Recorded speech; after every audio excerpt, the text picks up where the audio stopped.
Habituellement, le mois d'octobre rime avec la tenue des assemblées annuelles de la Banque mondiale et du FMI.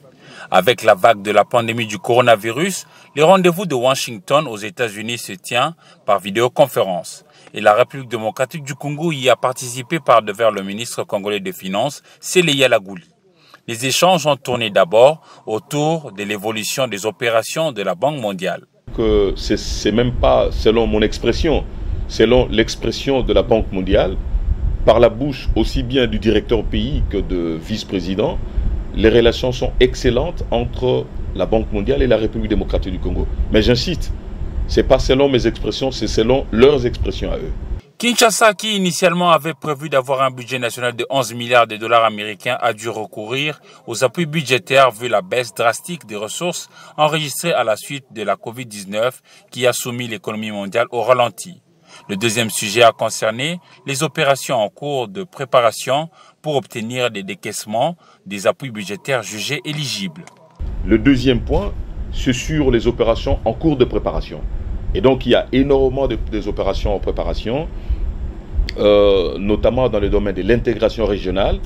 Et là, j'ai évoqué la nécessité de pouvoir bénéficier de l'appui de la Banque mondiale pour améliorer les postes douaniers transfrontaliers entre la République démocratique du Congo, le Rwanda.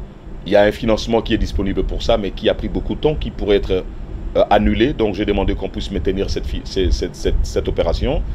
Il y a également le poste frontalier au niveau de Kasumbalesa, où je devrais me rendre très prochainement. Mais également au niveau de Lufu, toujours dans le cadre de l'intégration régionale. Mais à part ça, il y a d'autres opérations pour la stabilisation à l'est de la République démocratique du Congo. Aussi, cette vidéoconférence des assemblées annuelles de la Banque mondiale a été l'occasion pour le ministre congolais des Finances, Seleya Lagouli, de mentionner les priorités pour rencontrer les perspectives à développer. Le troisième point, c'est l'appui budgétaire qui est en cours de préparation. On pourrait considérer que ça faisait partie du deuxième point, mais ce point est tout à fait distinct des autres parce que la République démocratique du Congo est en cours de préparation d'un appui budgétaire de 200 millions de dollars américains avec la Banque mondiale. Et il y a un certain nombre de conditions suspensives sur lesquelles nous avons échangé et nous avons promis de pouvoir apporter les réponses précises à la Banque mondiale pour accélérer la préparation du dit appui budgétaire de manière à, nous l'espérons, avoir ça au plus tard au mois de décembre de cette année. Au niveau interne, le gouvernement congolais s'emploie à convaincre le Parlement pour le vote en temps utile d'un budget national réaliste pour l'année 2021.